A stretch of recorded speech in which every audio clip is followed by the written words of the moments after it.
we're dancing. We're dancing. It's a Sunday.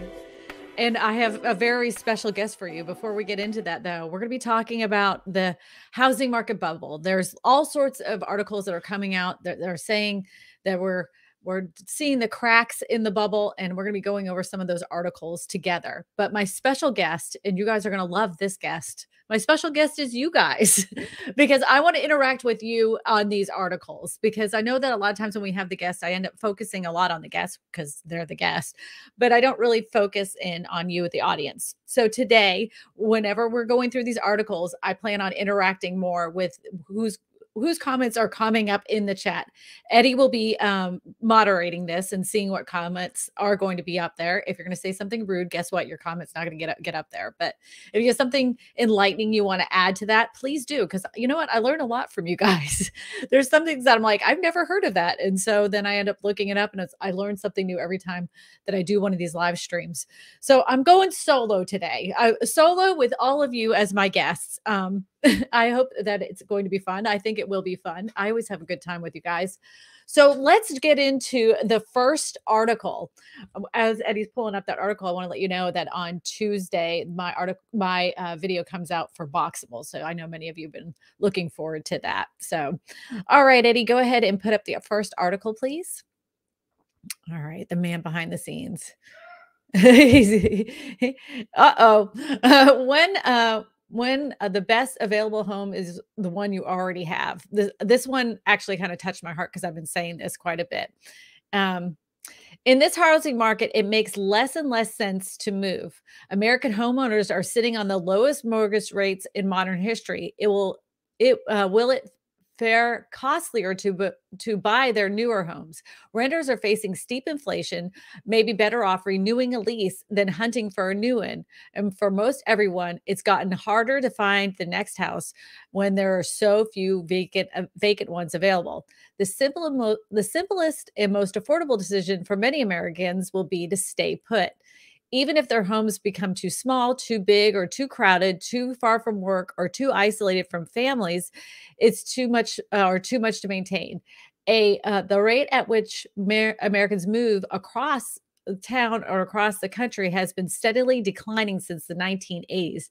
Now, all of the conditions in the housing market are aligned to grind down to a mobility rate even more. That's a problem for both the broader economy. Workers may need to move to reach new jobs, and millions of households will find it hard to change their homes to match their changing lives. Yeah, all of this is suggested that America may be stuck in place, said Lawrence Yun, of the chief economist of the National Association of Realtors.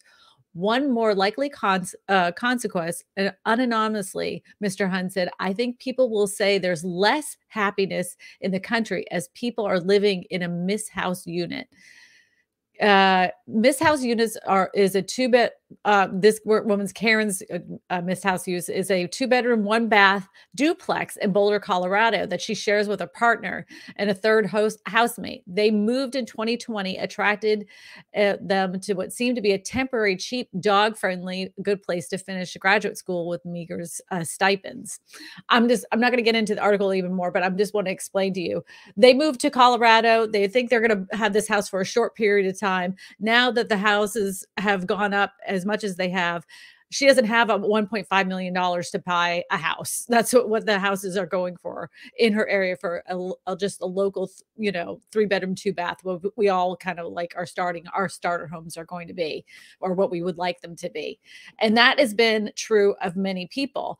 And it's been true for many baby boomers who were thinking, well, I'll just go ahead and buy myself another house somewhere else, and they would have sold their older home to get a home somewhere else, but the homes that they could afford in their area where they want to move to isn't affordable, so they're deciding to retire in place. So we have people that can't afford to live where they want to live. We have people that would love to retire in a warmer place, but they can't afford to retire in some places.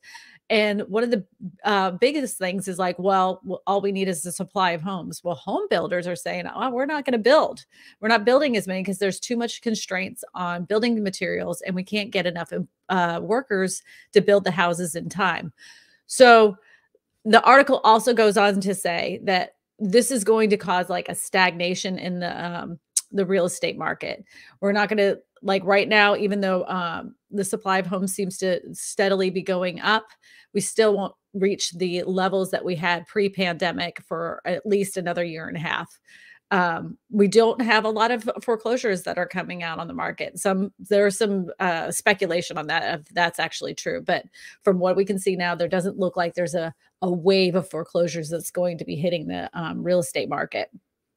But what I want you to, I'll ask you is, what do you think is going to happen in the next couple of years? Do you think that we are going to be facing a catastrophe as far as home prices just tanking in the toilet? I heard one person say that's going to go down 50%, which I was like, how is that even possible?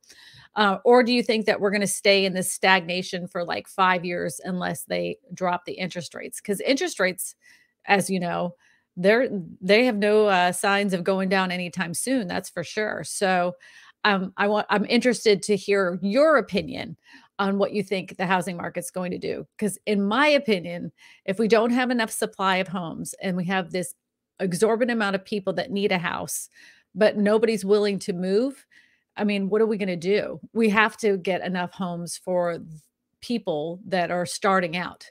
And if they can't get into the real estate market, we're going to be in this stagnation for quite some time. So I just, Eddie put up one of the comments. Go ahead. All right. Question. Catherine Miller, first one up, says, what about the homeowners that cashed out their equity at these high values? Are you meaning like the homeowners who did like a refi and cashed out their equity? I do know for a fact that a few people that did do that, they didn't get all of the equity like they had. You remember in years past when everybody was like using their house as like an ATM and they were getting, $50,000 kitchens that weren't even worth it for their neighborhood. So they're not able to get as much equity out of them with those home equity loans. There isn't as many as you probably think. And most people, like I said, if they cashed out their equity, right, and they're not planning on moving, what does it matter? I mean, they got it. If they cash out their equity, they still have a low interest rate and they can just stay in their house for as long as they want. I mean, if the home values drop, it won't really matter because they have a low interest rate unless they plan on moving. Utter Bullspit says, hello, y'all. Happy Sunday. Happy Sunday.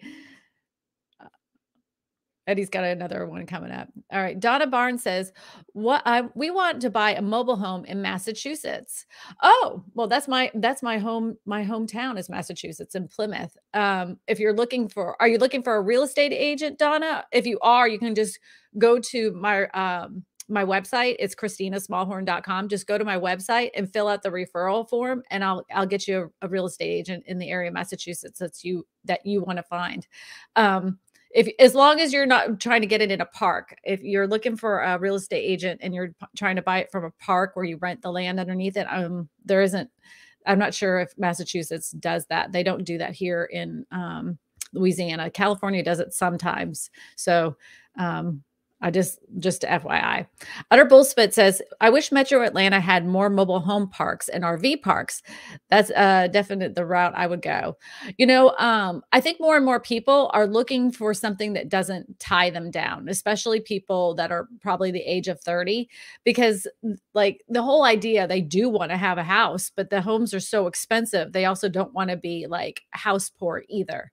So they're gravitating to all these different alternatives of housing because they can't afford the rent. They can't afford a house. So they're like, well, I have no choice. So I'm just going to go ahead and like fix up a van. Like there was like that old joke of like a van by a river, but these kids are doing like amazing things with like the van life type of homes. Some of them are even doing little tiny homes. I think if you're an investor, there is a need for that. And that could be filled with people that were able to just park their van or their tiny home or little RV in an area and then keep it as an upkept community, like a neighborhood. I think there is the profit margin for that. So the Elliott family of 7 with a $5 super chat says, hello, just wanted to say hello. The Elliott family just did a video about the Juneteenth ice cream not too long ago, and it did really well. So you may want to go check out their channel. They have a very good vlog channel about their family. Thanks for stopping by. Thanks for stopping by. All right, Eddie, go ahead. And Cece Moon says, this Sunday tradition to watch you live. Cheers. Thank you. Here, I have a big giant teacup for you, my friend, Cece Moon. Cece Moon always likes to flirt with the guests. She won't be flirting with me today. G Vaughn says, hi, Kristina. Thanks again for discussing my question on the Forbes article. Can't wait for everyone's input. No problem. No problem. G Vaughn, which was that the Forbes article that I just read? Because it was super interesting. I'm looking at the the housing market right now, and I think a lot of the headlines they make it more alarming than it seems, because they're like, oh, we are seeing record numbers of houses on the market from last year. Well, of course we are. Last year was ridiculously stupid on how many houses we're selling, and we didn't have enough houses on the market. We are not at pre-pandemic levels, not in close. And so every time you see one of these charts, they only show from 2021 to right now. So they only show the last year. So it's like, if you could look at that chart, you're like, wow, there is a lot of houses coming on the market. This is a normal amount of houses that would enter the market in a normal market. And we have the normal amount of home buyers in this market. Home buyers are being a little bit more selective because of the fact that they have to pay more interest rates, and they're taking their time to find a house. With that, though, if you are in the market to buy a house, sellers are more realistic. They're not being completely stupid with their home prices.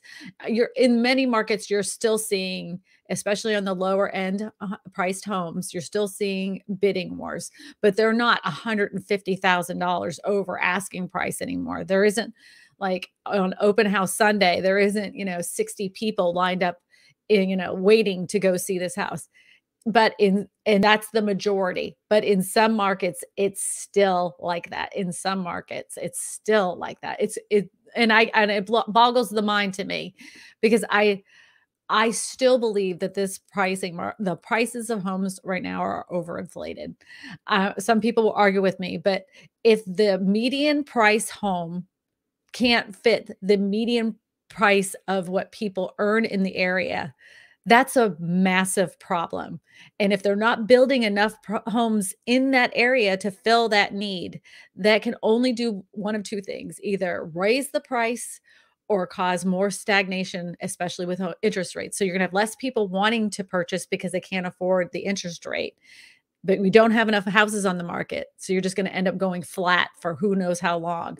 And I can't blame a home builder not to want to build in a market where, they may not make as much as they anticipated. It's frustrating. It's frustrating. I hate this housing market. I wish it never, ever gotten to this point.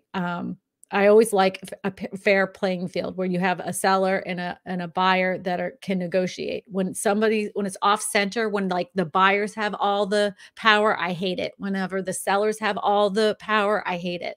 I just like an even keel, like, here you have a house, let's negotiate it out. So anyways, I know many other people have been very frustrated with this housing market as well. Eddie, there was a chart that I put in the at the yeah, Eddie's going to pull up a chart. I don't know if you can hear him in there.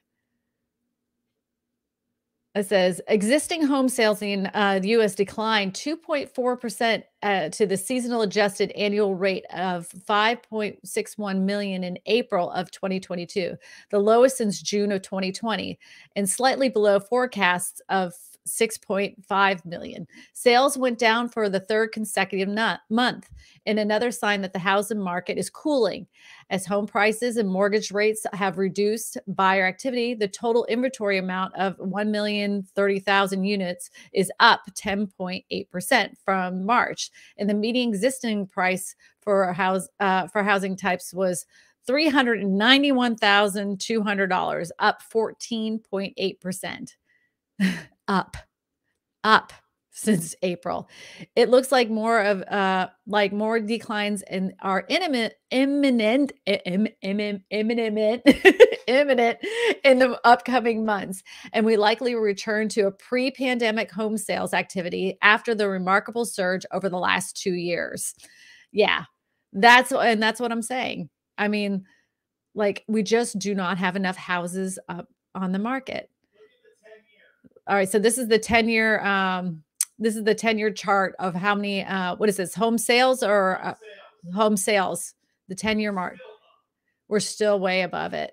But look how it was in 2020, 2021, and 2022. That was really high. So it looks like we're right where we were right before, the pandemic hit. We were right at that same peak. If you, like, go across the little thing, Eddie, pull the arrow, at 2022. Yeah, like, all right, now stretch it all the way over to 2020. See, we're like right in line. We're right in line with where we were right before the pandemic. And it makes sense. But I can't imagine trying to find a house right now at a reasonable price because the home prices are so extremely high. There's some areas right now that I'm like, they're dreaming like with their price, and then all of a sudden it goes pending, and I'm like, I hope they got a deal, and then it closes, and I'm like, I hope that house holds that value because I there's no way I'd purchase it for that. Um, I mean, I bet people in California think that every year because like some of the houses in California, I'm always blown away how much they sell for. Utter Bullspit says there are plenty of apartment complexes here in the metro Atlanta too. I'd be happy if some of them were at least condos. I want to talk about the apartments and renting too, because I'm hearing more and more and more people are getting their renewals for their apartments, and they're like, $500 more, $700 more, 10, even, $1,000 to $1,500 more. The apartment complexes and, some of these bigger landlords know there's not enough of supply of homes that can meet that need. So they're increasing the rent, and they're like, you know what, you could either stay or go. And these people have no choice because there's no other place to rent around the area. I mean, it's like an evil game, and I don't know, like, how are people doing it? Because it used to be like 30% of people's income, and then 35% of people's income was used for like housing. Now that's up increased to 40%. That is a lot. And that is troubling and scary all in its own. This can't last forever. And then we have inflation on top of it all. It just makes me extremely nervous. All right.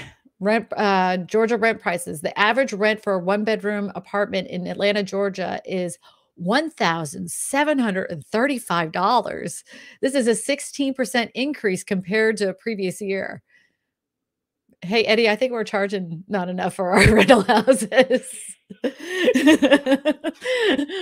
don't even charge that for our 3-bedroom, 2-bath house that sits on land.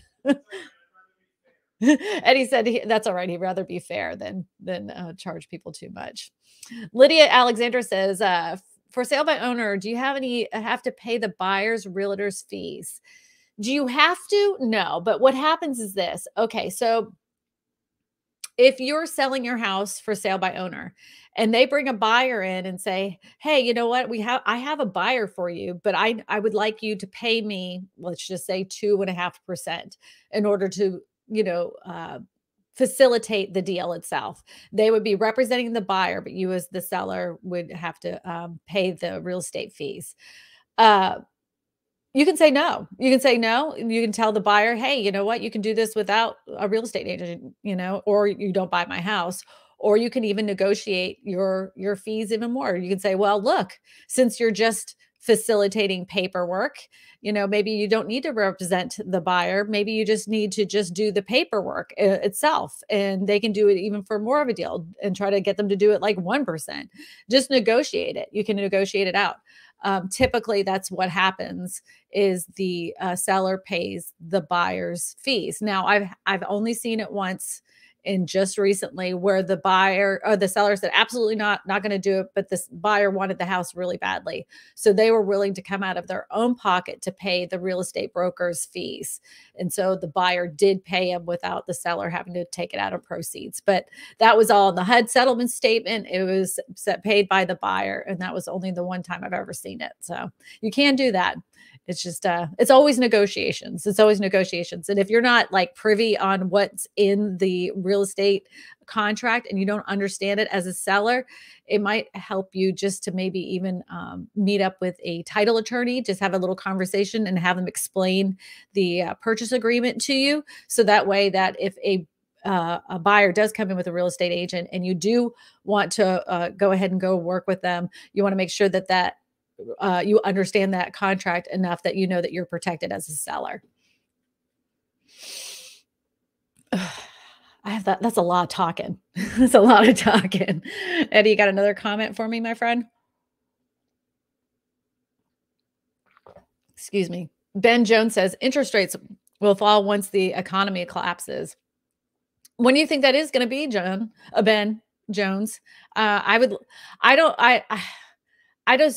whole thing is, I think the jobs market, I think home prices will start seeing a significant decrease if the jobs market goes to poo-poo, if it starts just taking a hit, a big hit, and people need to move out of their house and they can't get anybody to purchase it, then we're going to see home prices tank. In the meantime, the jobs market is cranking along. I mean, they just can't get enough employees, even though I'm even seeing more and more like layoffs, but it doesn't matter because people are finding other jobs.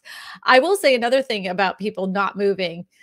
More and more companies are adopting the fact that they can work from home. So why would they need to move for their job in Seattle and when they can still work in like Tennessee? So they don't have to move to Seattle. That's more expensive. They can just stay in Tennessee and still get a pay increase.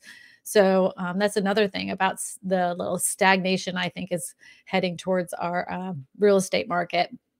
I'm not the only one that thinks that either. I don't like people have been predicting a real estate crash now. We're working on 2.5 years, 2.5 years. I mean, the whole thing is going to implode, according to some people. And as it looks right now, I can't see that happening unless we have a collapse of the jobs market and, interest rates keep climbing up. I mean, that would be the only thing in my opinion. Eddie, I need a comment on the screen. Eddie, I need a comment on the screen. I think Eddie. Oh, here we go. Eddie wants to show me something. Remote work is here to stay and will increase into 2023, experts say. Yep, that's what I'm saying. Yeah. While some companies continue to thumb their noses at the Great Resignation, the Great Resignation, and insist that employees come back to the office, data scientists at Ladders insist the writing's on the wall. Remote work is here to stay. According to their projections, 25% of all professional jobs in North America will be remote by the end of 2022. The remote opportunities will continue to increase in 2023. Researchers from Ladders has been carefully tracking remote work availability through North America, the largest 50,000 employers since the pandemic began. Remote opportunities leapt from 4% of all high-paying jobs before the pandemic up to 9% at the end of 2020 and to more than 15%. This change will in working arrangements is impossible to overhype. As big as it is, it's even bigger than people think. I believe that. I talk to more and more people that are saying, oh, my company has allowed me to work from home. And that gives a lot of people some opportunities too that do live in expensive areas. And you can see migration of very expensive areas that people are more willing to jump to other states that are a lot less expensive in property taxes and home prices and stuff. Even some areas know that it's happening and are encouraging people with like free land. I did a video on this with free land, and they're like, hey, if you have a remote job and you can prove it, we'll give you a free lot and you can build whatever you want within reason. Within reason. They still have to approve it, but all right. Donna Moore said, I wish I found you sooner. I bought a property in a small home 2 years ago. Well, Donna, you probably did well if you bought it 2 years ago. Hold on to that sucker because that you bought yourself a gold mine as far as I'm concerned. I bet you did great. Congratulations on getting yourself a nice house. Question. Susan French says, what is your advice about moving? We are moving to Texas from Michigan. Oh, you're going to love the weather. We're going to Texas to look at properties at the end of this week. Okay. Let me tell you this. I want you, whatever house you're looking at, really pay attention to the property taxes, because property taxes in Texas are really high. I don't know what they are in comparison to Michigan, but that was alarming to me whenever I was looking at some of these houses. So if you look in some places, the property their houses are so close together because people don't want to pay as much property taxes. So they build those houses like pretty much on top of each other, postage stamp lots. Maybe you can get a little small swimming pool in the backyard, but the property taxes are high. Well, one way that people get around it, though, if you buy a vacant piece of land and you put a I couldn't even say it, a barnuminium on it, they help. That helps your property taxes because it's considered agricultural. So just FYI, if you're thinking about doing something in Texas and you got a piece of land and you want to I'm not saying fudge your taxes. I'm just saying not even manipulate them. I'm not even use that word. It's conjure up a good way of getting around paying a lot more in property taxes. Consider a barndominium. There's a big wait list for them right now as barndominiums. We're going to see some cement prices going up really, really soon.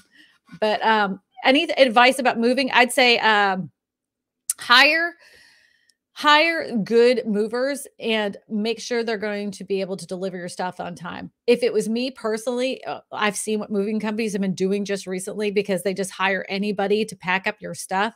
I would pack up your own stuff. Pack your own stuff and put it in a pod and have pod deliver them to your house. I like moving companies used to be pretty reputable and trustworthy. Here recently, people have had some big nightmares, stuff missing. I mean, it's just not worth it. Just not worth it. And I used to have people like pack up my stuff, and now I'm like, I don't want people touching my stuff. I'm gonna just pack it myself.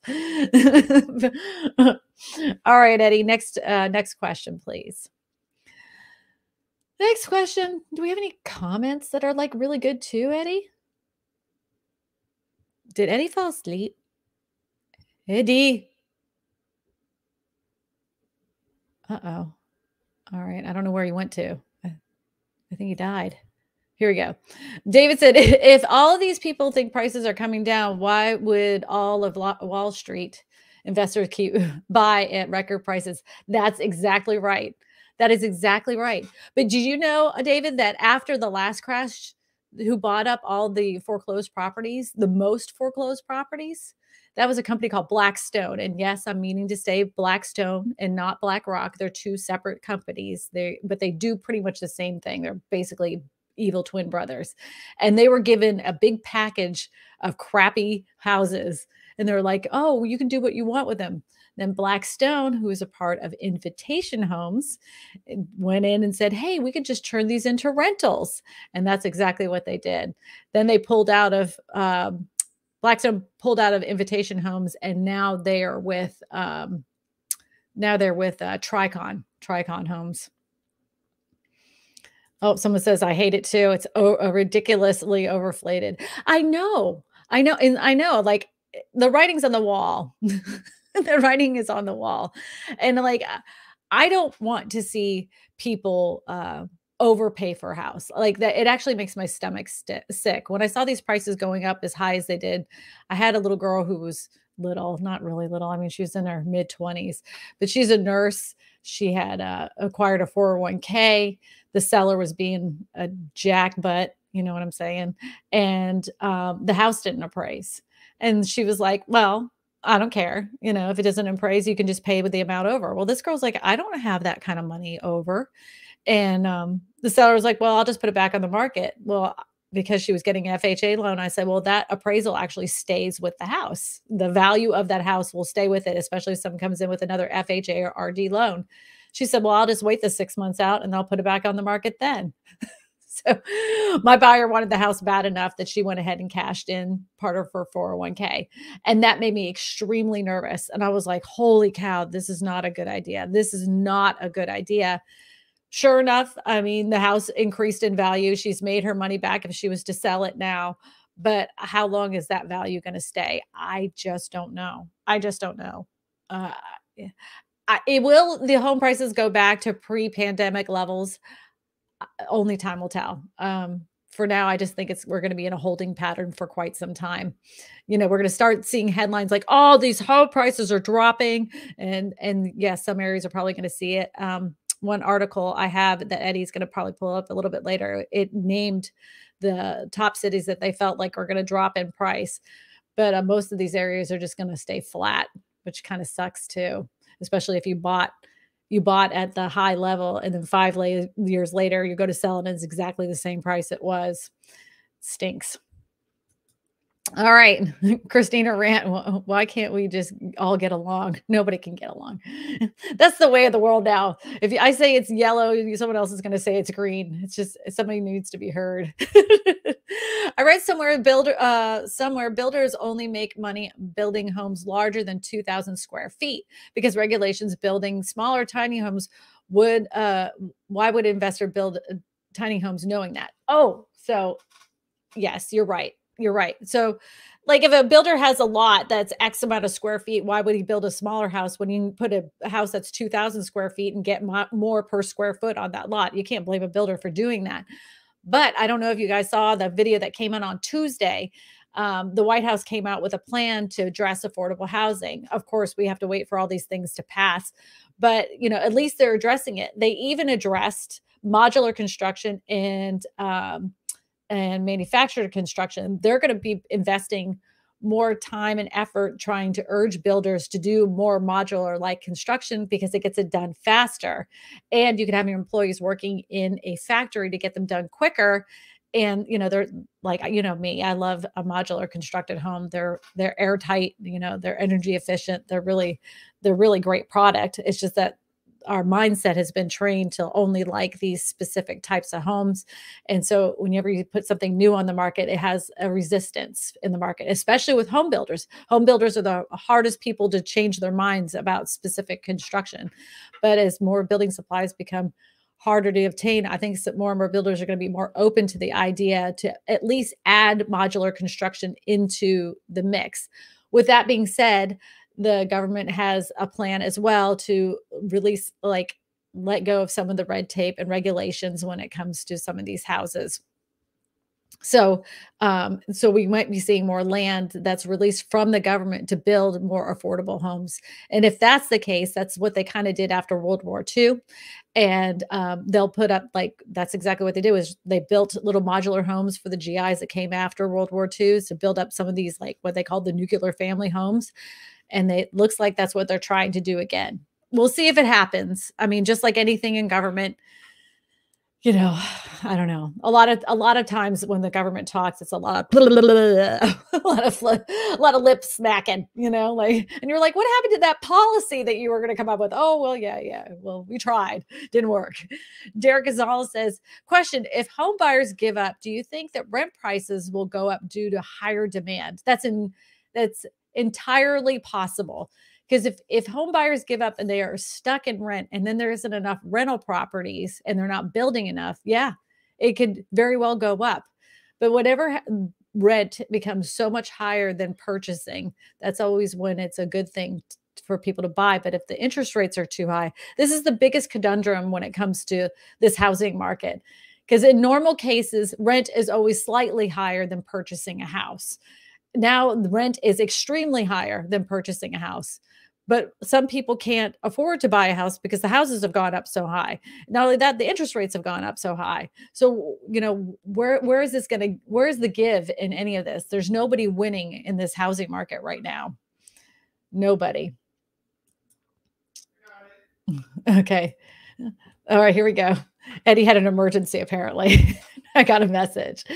Question: I'm seeing that manufactured homes in our area is getting significantly higher. I have too. Have you seen the market for manufactured homes coming down to be more reasonable than in the past? if the plan from the White House works out, it could happen that we do get the building materials that they use to build manufactured modular homes is going to be reduced because that's part of their plan. So as of now, no, I can't see them going down because they just don't have enough materials to build the houses that they need, and they know they can get the price, so they're going to up the price as much as they can. They're so backlogged in some manufactured home companies. I called one. They said that they were 18 months behind, and then a client of mine is getting a manufactured home, and I told her just to go ahead and buy it from like right off the lot. And she's like, no, I want these few things. And then they told her it's going to be 22 months. And she's like, you know what? That one on the lot looks really good. I'll add my stuff to it. Cause it's like, it's just not worth it, And then what happens in 22 months from now? Let's say the interest rates go up even more,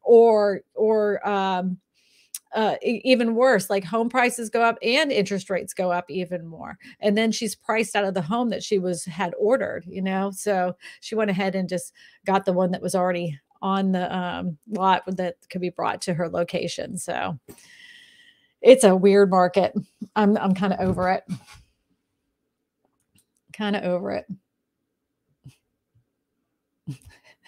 Eddie says the cherry sitting on stinks. What? Eric Ming says, question, my city just passed an ordinance increasing the minimum lot size from 40 feet to 50 feet. A 40-foot wide product seems to cater toward low-income families. That's what's your thoughts on this? Well, the thing is like, I think some of the coolest homes are the homes that are like, I think they call them shotgun style homes, or is that what they're called, Eddie?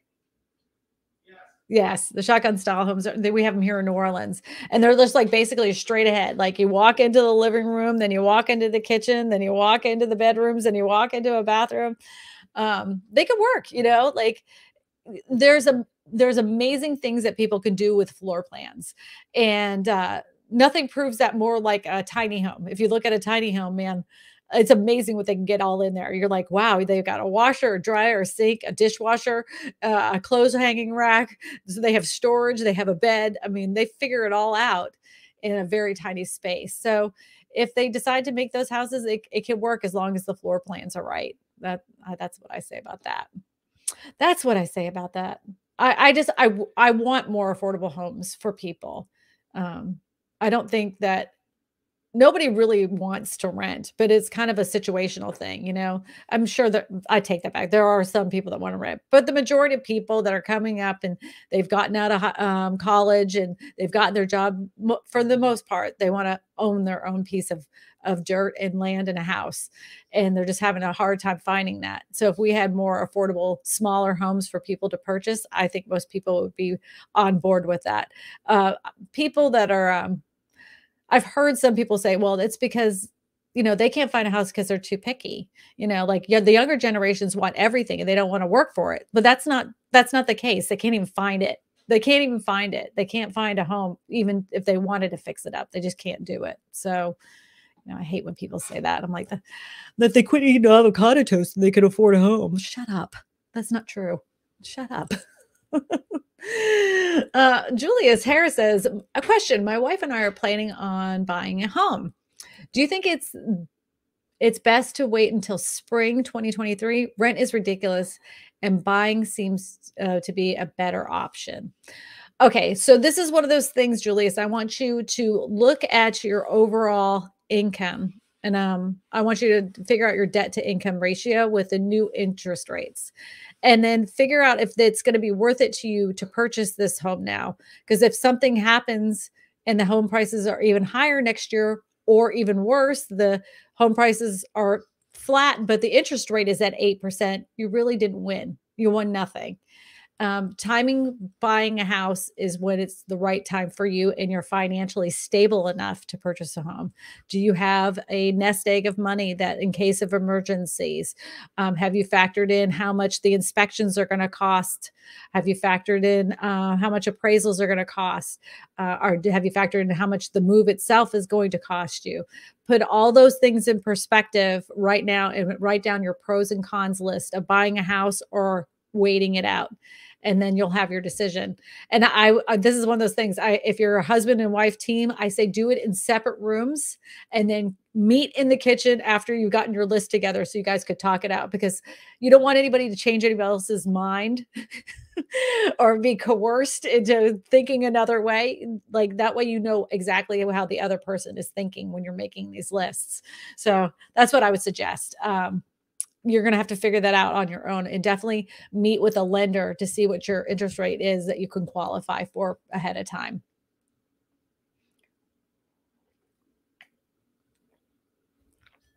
Eddie, excuse me, I had to drink something. He's getting there. Do you want to throw up another article, Eddie? I don't know if you guys can hear him. He's in the background. He's going, sure, sure. Debbie lives alone, apparently.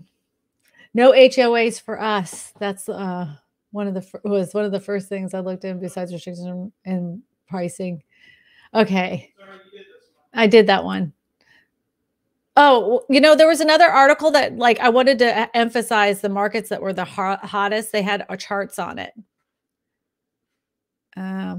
Okay, this article I liked. Okay, it said the housing market is just slid into a full-blown correction, according to the top economist Mark Zandi. Okay, so this was interesting to me.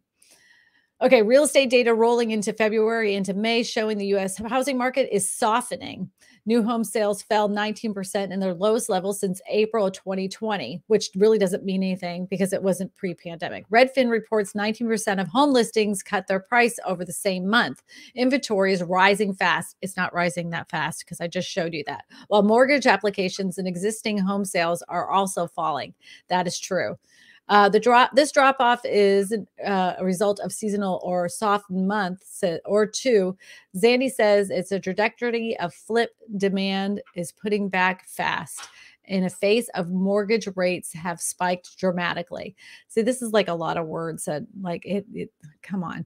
The housing market has peaked and everything points to the rolling over the housing market. In terms of home sales, they're falling sharply. They're not falling sharply. Housing demand is coming down fast. No, it's not. Home prices will flat here pretty quickly. And I've been saying that. They will grow flat. We will see home price declines in significant number of markets. But this would show us the markets they were talking about. I think it's right under this little thing. Right under this little okay. Whoa, stop. Scroll up just a scotch. Scroll up. Eddie, you're going crazy. Scroll up. Okay. This is all by design. The Federal Reserve has a dual mandate for Congress to keep the unemployment and inflation, of course, low. The jobless rate is 3.6%. Like I was saying, the CPI reading is 8.3. It is obvious, which is a mandate by the Fed has shifted attention from inflation and inflation's mind. Sorry, that's my dog. I have an old dog. I'm so sorry. I have a very old dog that has some lung problems. If you heard him, I'm so sorry. All right, yeah, just scroll down to the part where they're saying which markets are going to be the ones that they're most hit. It was talking about Arizona. Stop. You're killing my soul. No. Scroll down a little bit more.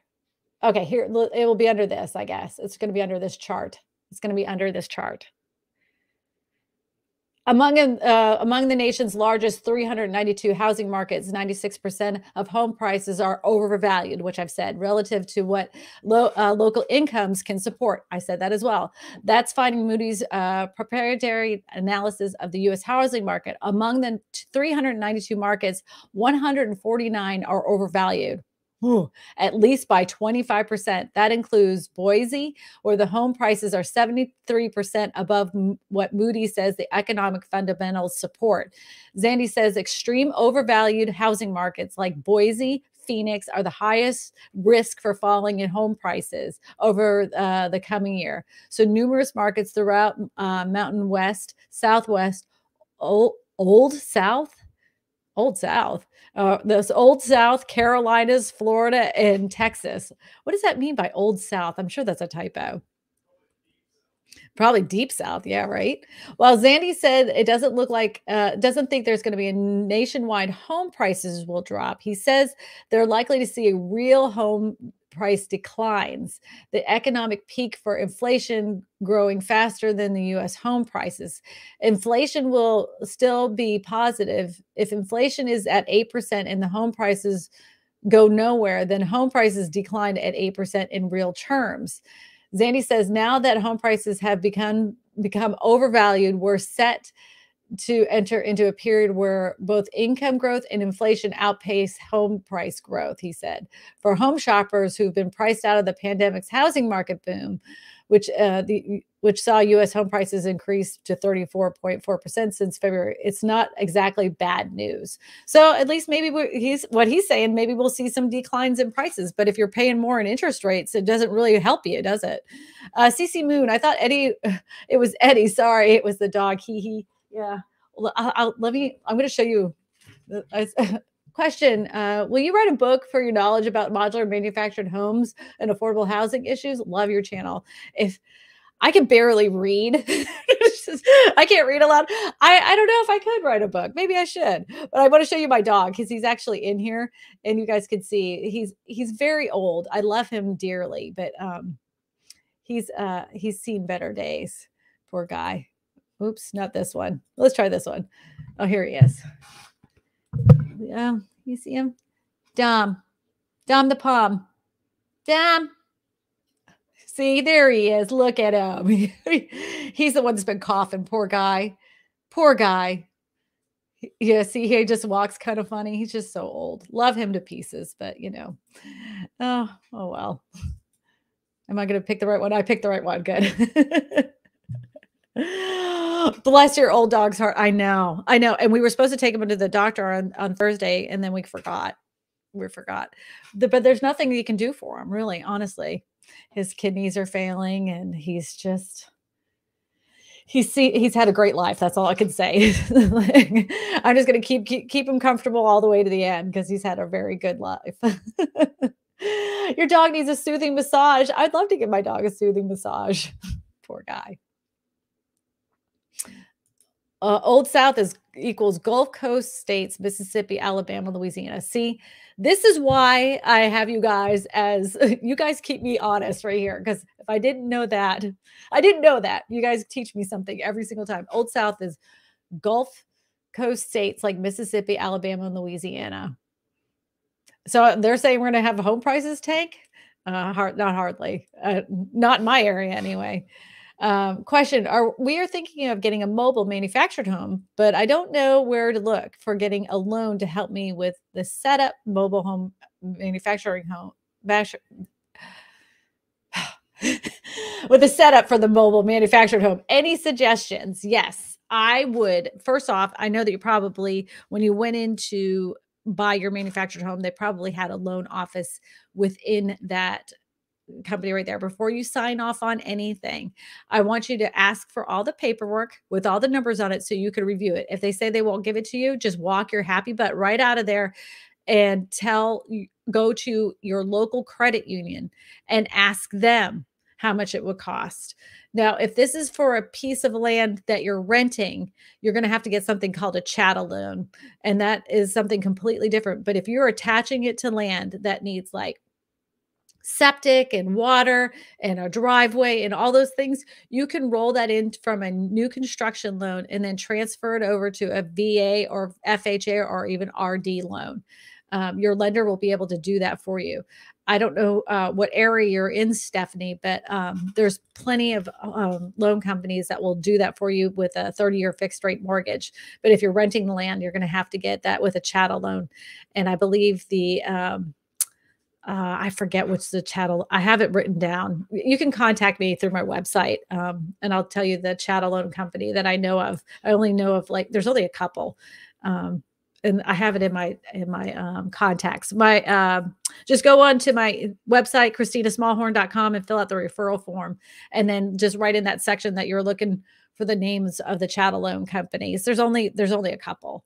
And just know this too, that the interest rate for a chattel loan is going to be higher than a traditional mortgage, traditional 30-year mortgage that you would get through FHA, and their terms are going to be different too. So you're not going to get 30-year loan on a modular, or I mean, I'm sorry, not a modular, on a manufactured home. It's probably going to be about 21 years, I think is the max. I don't know why they came up with that number, but I think that's the max you can get for a chattel loan mortgage, just for you to know. David says, question, if all these procrastinators are so smart. What? What? Are so smart at predicting protagonist. I'm very dyslexic, and forgive me. And I know it sounds like I'm really an idiot, but I'm really not. It will take me about 20 minutes to probably piece together those letters. But I want to say protagnator. Oh, I'm so sorry. It's so embarrassing. But are so smart at predicting the market crash. Why did they not predict the market run up? Why are they buying in 2020 and not selling in 2022? So this is what I'm going to say. Everybody thinks they have a crystal ball, and they all think they know everything. The knowers of all, they have all the cards in their hands. I myself, when this all started and I saw houses like that were going to sit on the market when everybody shut down, the whole world shut down for like 2 weeks. I thought this was a nightmare, because not only did they shut down the world for 2 weeks, they told everybody they could go ahead and not have to pay. They could put a stop on their loan, and they could forego payments on their house. So all these people, like 8.1 million people, took forbearance on their house.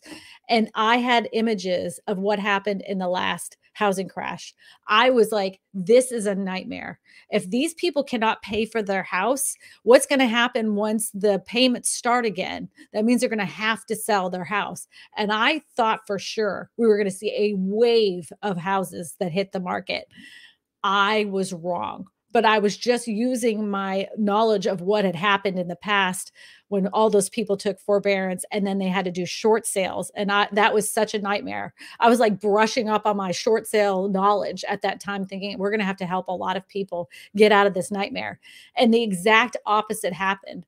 I wasn't the only one who thought this. There were several people that thought this, but there's some people that are still perpetuating that same scenario, thinking that the whole world's going to collapse.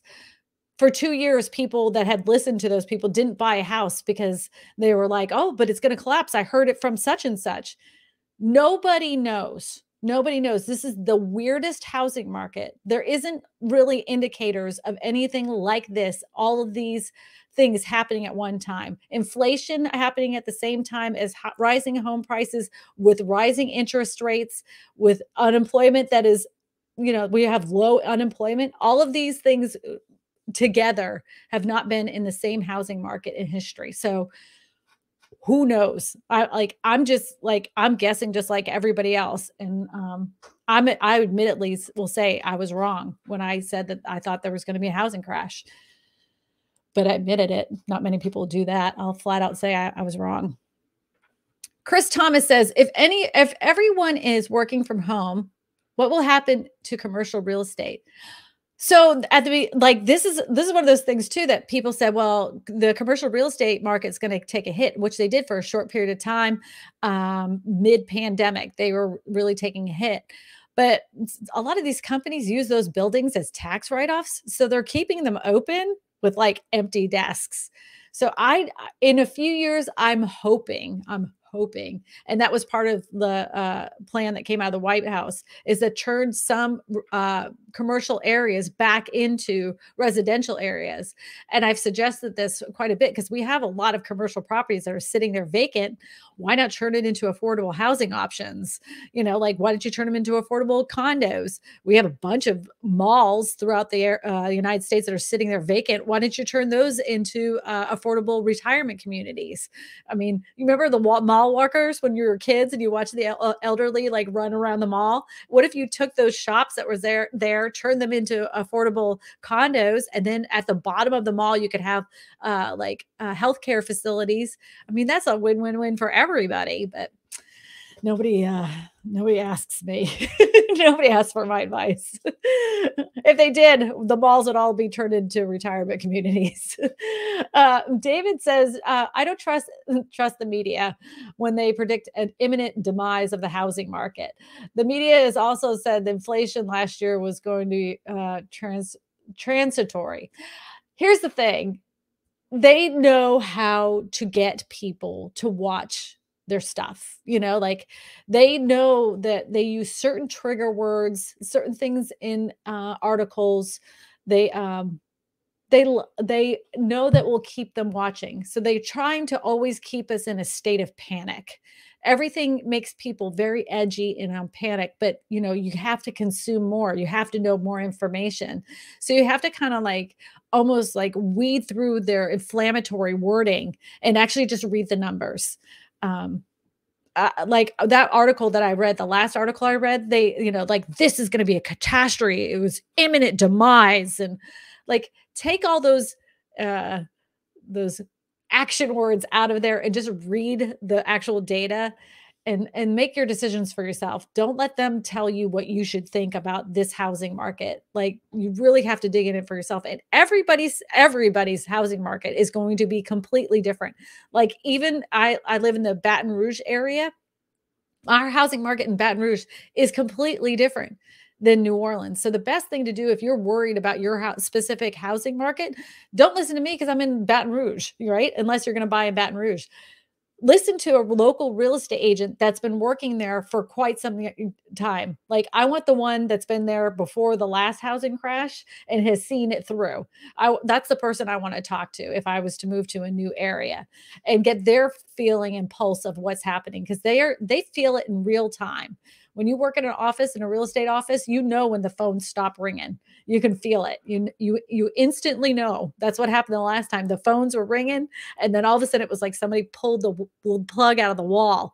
And I was like, is there something wrong with our phone line? Or we don't have any messages on the phones. Like, there's something wrong.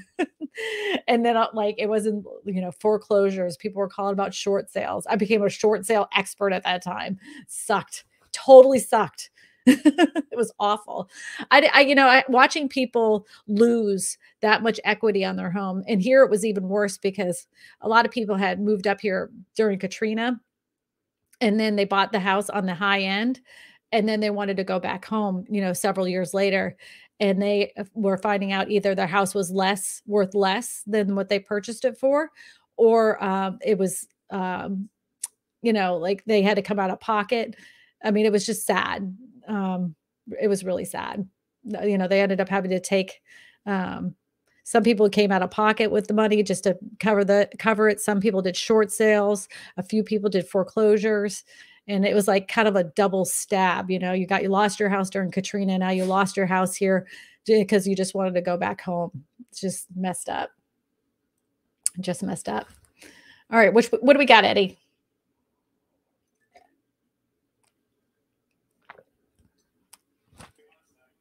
Eddie, what do we got? Oh, you missed a soup. Did we miss the super chat? Did we miss the super chat? Here we go. Question. Seeing how they're overbuilt high-end apartment buildings here in Minneapolis and St. Paul area, if competition drives rents down, can that help push home prices down? I don't know your market. I didn't know that they had overbuilt high-end apartments in that area. Now, like, I'll tell you what happened after the last housing crash in Miami. They just vacated the builders just vacated the apartments, like the condos and everything. They just were like, okay, well, no one's buying anymore.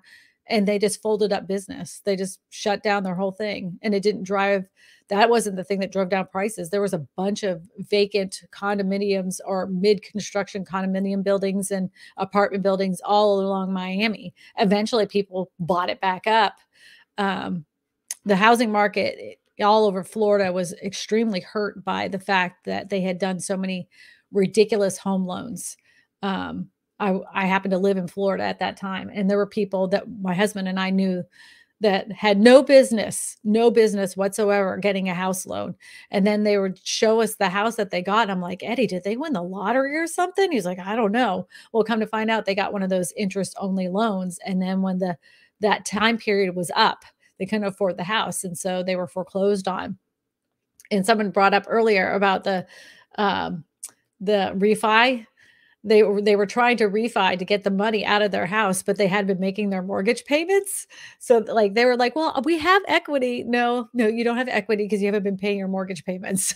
Like they were so frustrated that they couldn't take the money out of the house after they couldn't afford the house to begin with. But this isn't the same kind of market. This is not even close to the same kind of market. The people that are purchasing homes now are probably some of the strongest buyers that we've ever seen. And a lot of them are coming in with a lot of cash. So even though they're even bidding over the amount with cash, they're still putting way more than 20 to 30% down to purchase the house, which is like, I didn't even know there was that much cash in people's wallets. That was shocking to me, how many people are just sitting on a pile of cash in their back pocket. So I just, that's why I don't see like the home prices tumbling into the ocean like some people have predicted. I can't see it happening unless the job market goes to the pooper.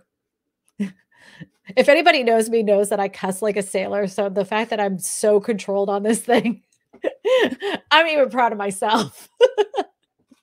I'm even proud of myself. All right. Do we got another question, Eddie, that you want to put up on the screen for everybody, please? If anybody who knows, you can get these cups on Amazon. They're 24 ounces teacups. And there's a comment guy that always says that the cups aren't big, just Kristina's very small, but no, the cups are 24 ounces on Amazon. The lady Laura says, we are in the process of buying a manufactured home built in 1986. I hear manufactured homes in the 80s were built best. Is this correct in your opinion? It's on the concrete perimeter. I know that anything that was built after Hurricane Andrew, and I can't even tell you what the date was, their specifications are built to the highest because it has to do with wind speed. So I would check to see what your wind speed, your manufactured home that you're purchasing, what the wind speed it's supposed to be built up. Is it zone 1, zone 2, or zone 3? And then I would, of course, have a home inspector look at it but the thing is, it's 10 years after 1976, which is it's a better thing because in 1976 is when they actually started doing regulations on them. Anything before 1976, they could put them together however they wanted to, and there was no oversight on those homes. So yeah, just make sure you have a home inspection. I would definitely have that roof checked, your HVAC checked, any seals around the windows and doors. You're going to have a problem because of the size of the windows. That's like a silly size. So you're going to have to like special order them. If you decide to replace the windows, that can be a problem. So just check into that ahead of time. But I can tell you if that's the best built or the ones in the 80s. I don't know what kind you had. The best person to ask would be your home inspector. I do like the fact that it's on a concrete perimeter though. And if you're here in Louisiana, I would put it on a concrete perimeter. We call them piers here because we flood. We flood. And if you can make that water go under your house instead of through your house, that's a much better plan. A much, much better plan. I don't know if anybody knows, but we flood here in South Louisiana. I tell people that all the time. They're like, what do you think of your area? Well, I'm like, if you want to be honest, it floods. It floods. All right, Eddie.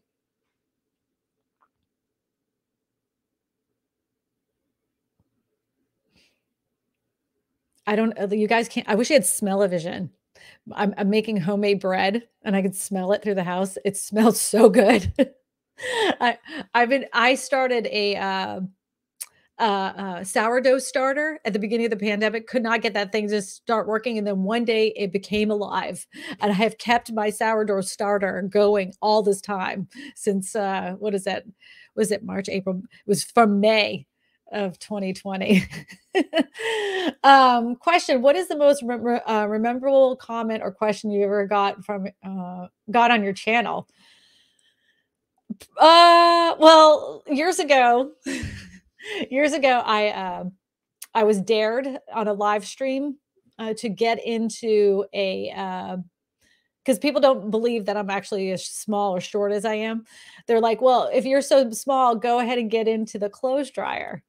And so I got into a clothes dryer and I easily fit in there. And then I ended up being on somebody else's channel, which was VCG Construction.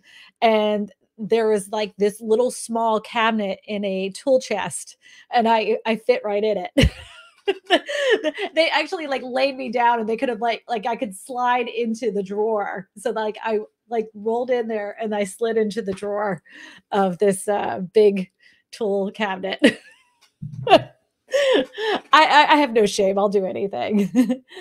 Edize says with a $5 super chat. Thank you so much. I appreciate that. Will you write a book on your knowledge? Hey, Addie, I read this one, but I'll read it again. Will you write a book of your full knowledge and your modular and manufactured homes and affordable housing? Love your channel. I wish I could write. You know what? If I could do it like this and I didn't have to spell, I think my biggest problem is the spelling. You know, my spelling is so bad that spell check sometimes is like, I have no idea what you're trying here. So then when I do, this is how bad it is. I actually go to the keyboard and it has, you know, the little microphone, and then I say the words, so I'll spell it out. And I'm like, oh boy, that was way off from where I was thinking.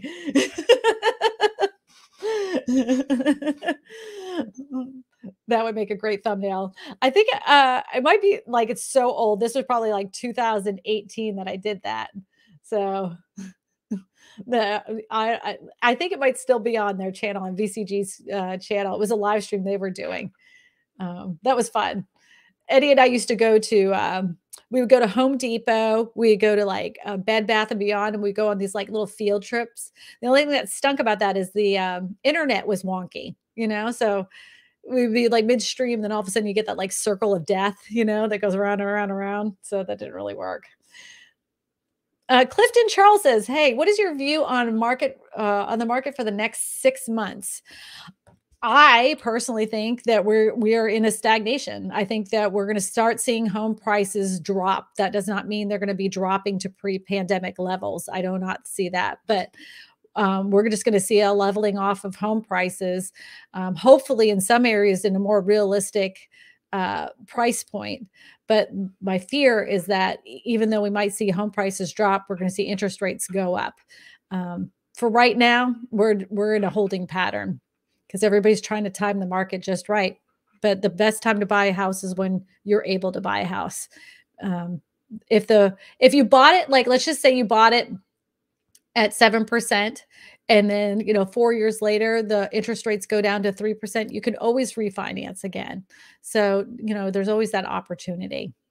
CC Boone with a $4.99 super chat says, I feel like if you have food in the fridge, gas in your car, and in current with your utility bills, you're rich. I have gratitude mindset after 2020.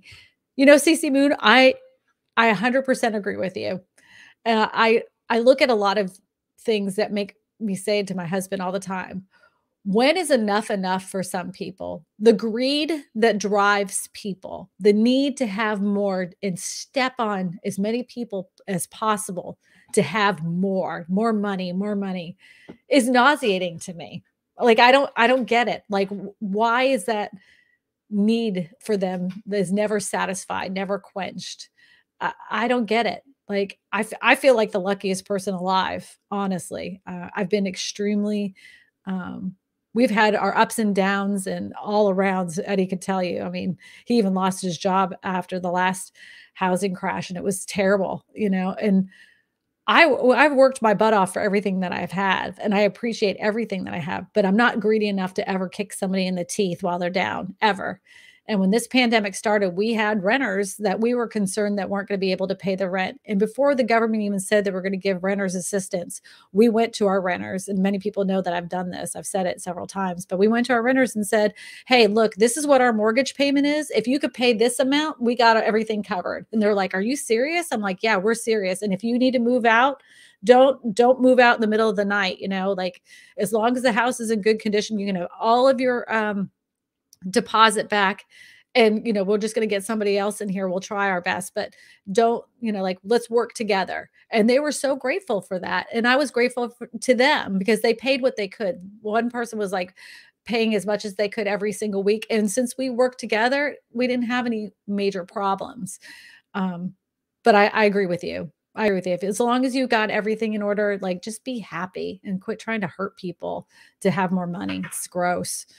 Was that at Lake Worth, Texas Home Depot? Yeah, Lawnmower, were you there? I think you were there for that. Didn't you? I think you were there, Lawnmower. When I crawled into what was that?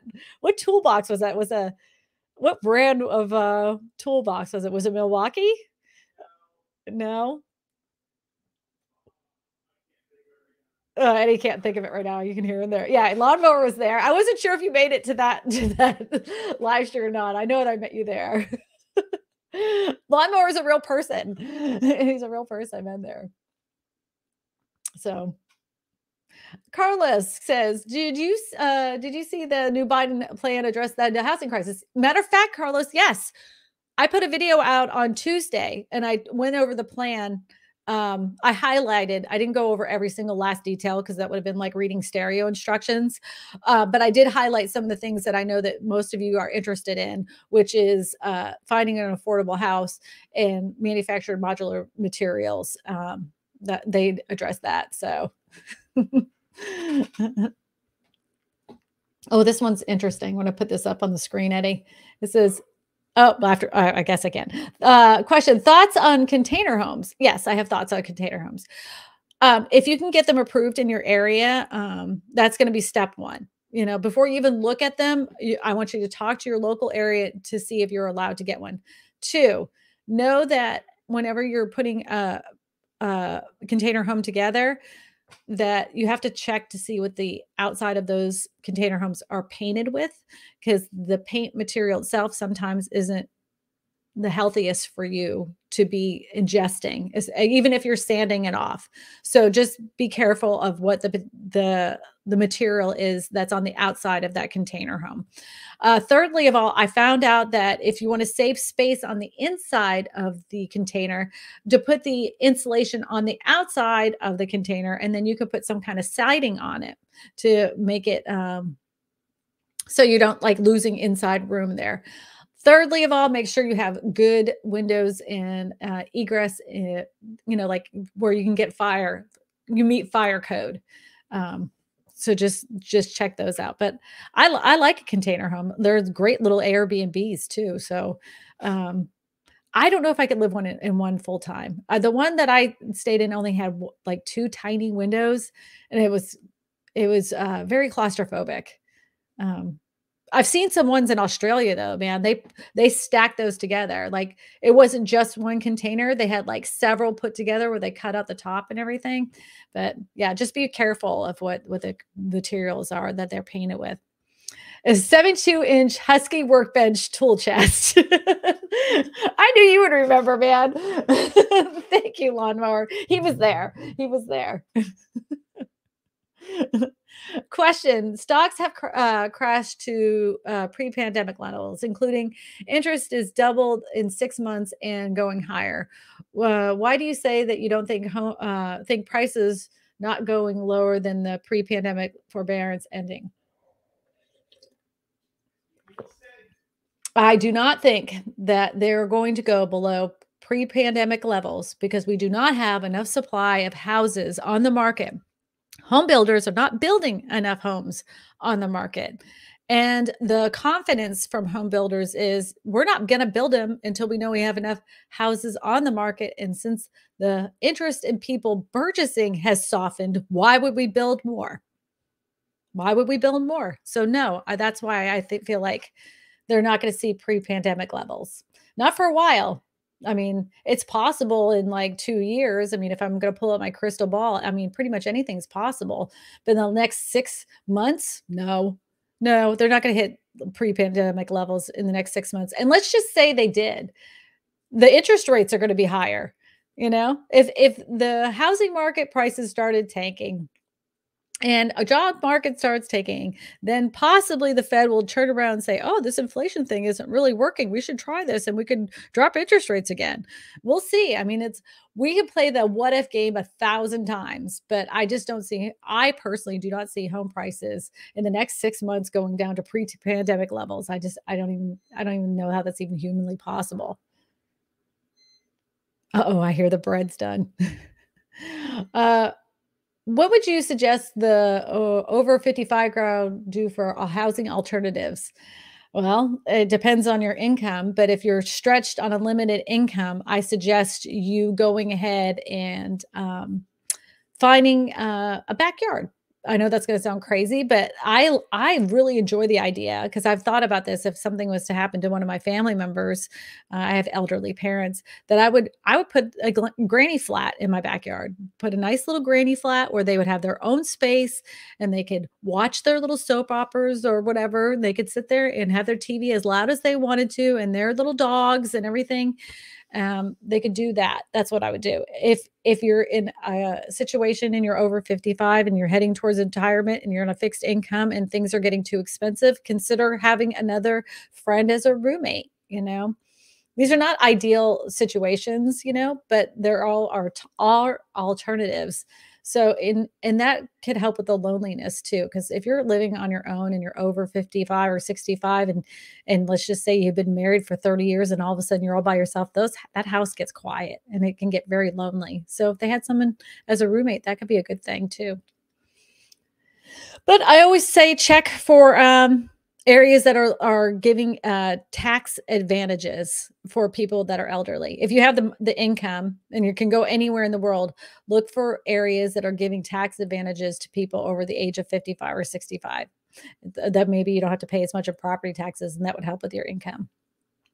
Boiled nuts. Nice to see you, my friend. Very nice to see you. Time to squeeze in the top loader washer. I have a top loader. I easily could fit into that. That thing is huge. That's much bigger than the dryer, my top loader washer. Sear Guru says pre-pandemic is 20 to 30% lower than prices today. It could be in some areas. Definitely. It could be. Um, I can't see it happening in the next 6 months, that's for sure. Dave Matney says, "I enjoy the show and your channel. Thank you." Thank you for showing up. I'm sorry I couldn't read your word. That's gonna haunt me as soon as this is over with. I hate that. I always feel like I sound like the biggest moron when I'm like, I can't read a word, and then when I find out what the word is, then I'm really mad at myself. I knew what you meant. I couldn't get the words out of my mouth. Smart Thing says, question to follow up. Florida will, with the hot market, has over 90,000 homes for sale. This is not enough homes available is a narrative in not being based on actual data and facts. Redfin clearly shows the data. I would love for you to show me that data that has 90,000 homes for sale in the whole entire state. The whole entire state says that they have 90,000 homes for sale. Or are they saying there's 90,000 homes that are currently vacant? I want you to look at that. Because if they say they have 90,000 homes that are currently vacant, you got to remember Florida's a retirement area and people don't live there year round. I'm going to pull this up. I'd like somebody challenging me. Florida has 90,000 homes for sale. This makes I will I'll eat a toenail if that's true. Uh let's just let's just uh let's just do this. I'm gonna do this. I'm gonna share my screen right here. Share screen. And we're gonna do this. We're gonna do Orlando, Florida, and we're just gonna put Orlando, Florida, and I'm just gonna put not we're gonna put all Done. There's going to be no price minimum or maximum. And we're going to put in any. Done. And we're just going to put homes for sale, houses. Not apartments, not manufactured homes. Done. Okay. That's just Orlando. Okay. No, we're just going to put Florida. Florida. All right. All right. Let's just see what is the number. I don't see it on top. Scroll that up. Yeah, there's 41,064 homes for sale. So that's about a $50,000 home reduction from your number of 90,000 homes. Yeah, there's 41,064 according to Zillow. And if you don't believe Zillow, I mean, we can do Redfin, we could do realtor.com. I mean, 90,000 is an inaccurate number. I'm done. I'm done with that. How many are, oh, wait, I can do that. How many are active or contingent or pending? All right, let's, I'll pull this back up on the screen, share screen. Share. What, babe? I'm going to show this, and then we're going to put, oh, Eddie's got something more he wants me to do. Houses, more. Eddie, you're going to show something else? Do you want me to stop sharing? Yeah. Eddie's pulling up something else. He got fired up too. Oh. Donna, the current price. Yeah, Tom, I agree. Thomas Morrison. The current price is about 8 to 10 times above the local income. It's unsustainable. You're correct. All right, what's this, Eddie? There is a number. It's 100,000. It's down 16.8 year over year. Okay. Newly listed homes, 47,000. Get your mic off, Eddie. Take your mic off so people can hear you. So if you look on here, you can see on Florida homes, the number of home sales, yes, there's 100,367, but that's down 16.8 year over year. Same with newly listed homes. There's 47,081. That's down 5.7. I mean, even though you might have 90 to 100,000, you're still down year over year. And like of those 100,000, I bet you like 50,000 of them, because that's what's showing on Zillow, is under contract. You know, maybe it was 100,000 that were for sale, but now 50,000 have gotten under contract since. I mean, it's a slight increase, but there's still like demand. Look, look, here's your demand. So now you just saw the supply. The demand is up 43.9%, 17.2% year over year. The price has increased 17.8, which is 5.1 year over year. Sale to list 100.5, 1.9 plus year over year. If I give you the 1 year average, it's still up. So I mean, yeah, you might have 100,000, but you still have a high demand. And that's even low. I mean, look, back in October 2021, it's more. So I think the point is, yeah, there is houses out there for sale, but there's not enough people. And if you take the average amount of homeowners versus renters and people that don't have houses, there's almost 40% of renters in the state of Florida. 40% of people who have homes of some sort, it's 40% of them are renting. So those people are trying to buy homes. David Matney says his estimate on Zillow is about as accurate as my weight on my driver's license. I couldn't help but laugh at that. If anybody's trying to use a Zestimate to figure out the valuation of your house, don't do it. One of my favorite things, I think it was lawnmower, I'm pretty sure it was, he would change the dimensions of his house. He would change out how many bedrooms he has just to see what the Zestimate would say. But those estimates are so inaccurate they got themselves in trouble, and they were overpaying for houses and they had to dump them. Follow-up question. Eddie, thanks for engaging on this one. What you showed on the screen shows my peak at the top market. Crash is incoming. I mean, like, if you think the crash is going to happen, how much do you think houses are going to go down? I mean, like, do you think it's going to be one of those 50% things? I know there's been people that have been saying the crash is coming for 2 years. Yeah, eventually at some point, someone's going to be right. Eventually, this is all going to fall like a house of cards. But as of right now, it ain't happening. But and I apologize to step in, but define crash. Because is it 20 to 30%? Is it what they going to before pandemic levels? Because again, as long as people have jobs, they've been paying for those houses already. So unless they lose their jobs and don't have a way to pay for these houses, and those that lost their jobs, if they paid cash for them, they're still going to be in that house. And again, look at the investment firms that purchased them. They still want the revenue coming in, which means, okay, if you're out of a house, you got to now rent. So we're going to still keep those. Those people still are, they're not going to drop their houses. Mm-hmm. So again, you can say this all you want, that this proves that we're at the peak and here it is. I guess we can say that until the sun, drop. We all are right when we say the sun at one point is going to blow up and we're not going to have a sun. Well, sure. Well, we are. I mean, we are hitting the peak, though. I'll buy that. We are hitting the peak. I don't think it's going to go much higher than this. I think. What is the peak going to level? Is what I'm getting at. If it's just going to be level and maybe drop maybe 10%, is that really a crash?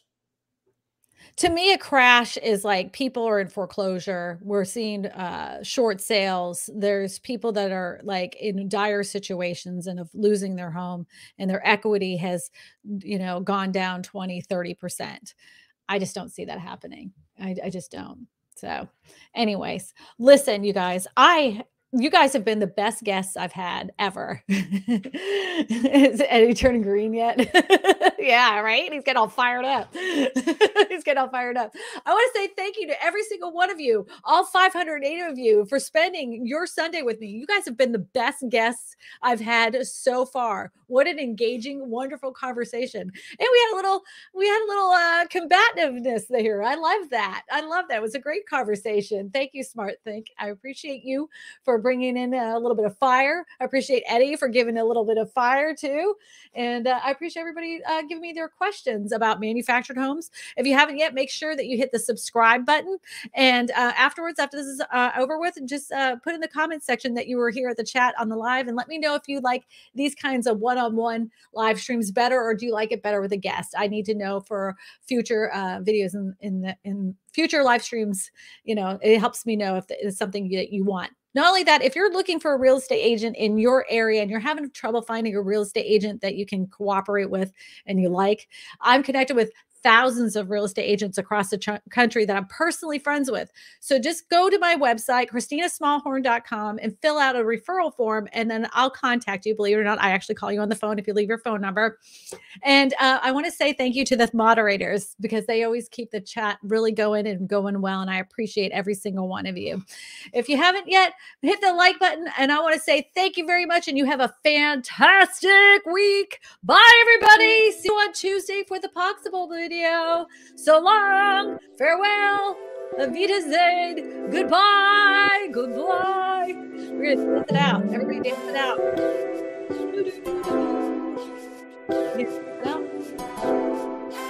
Everybody dance. Dance it. Dance.